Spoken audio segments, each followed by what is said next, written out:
What's up, Lantern fans? It's the Emerald Enthusiast, and I'm back with another action figure review. This time I'm taking a look at the McFarlane Collector Edition Platinum version of Sinestro. There is very little that is different about this figure from the base version. We see the Platinum Edition sticker here, and later on I'll talk about the paint choice, but everything else is the same. The card, the accessories, the packaging here. You see the side here, that is all the same. And even on the back here, the artwork is also the same, so that's a little disappointing.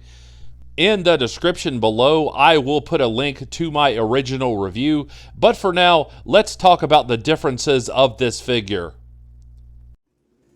When it comes to accessories, there are no differences from the base figure.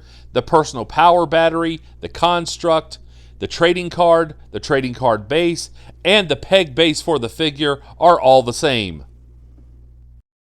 And here we see Sinestro out of the package and ready to rumble.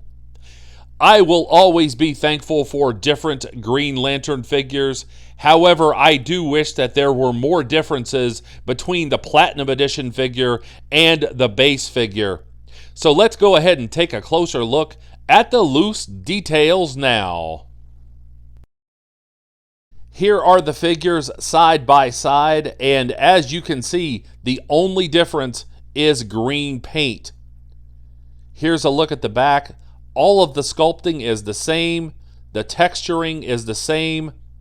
The boots and forearm gauntlets that are yellow on the base figure are green on the Platinum Edition.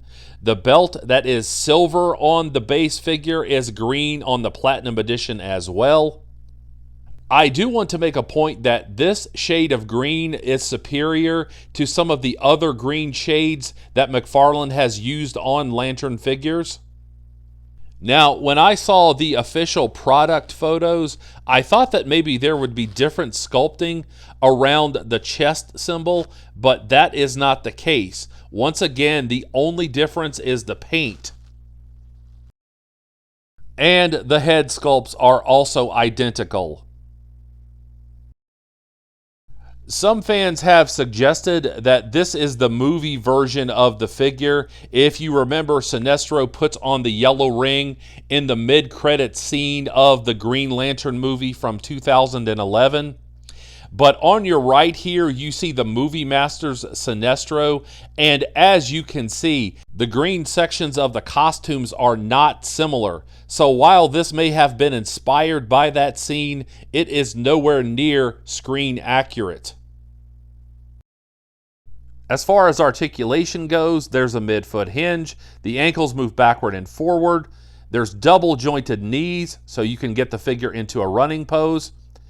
You can get him to kick forward that far. He has the ratchet joints that allow him to do a full split, so I'm impressed by that. He does step back. There's waist pivoting here. There's swiveling at the upper torso, rotation at the wrists. And if you're wondering if the ring is identical to the base figure, the answer is yes.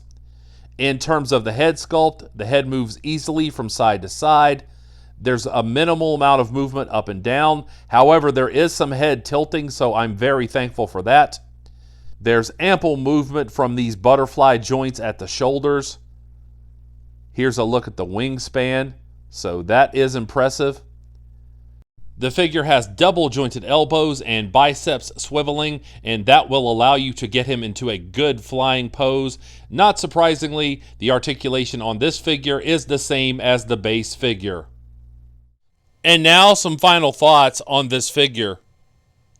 Although I appreciate McFarlane's creativity in showing Sinestro's Green Lantern past on his way to being the leader of the Sinestro Corps, I would have preferred something like a classic suit Sinestro or just a straight up Green Lantern Sinestro.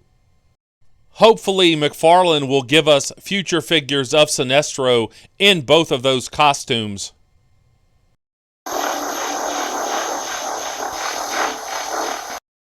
Like and subscribe if you enjoyed this review, and please tell all of your friends about this channel.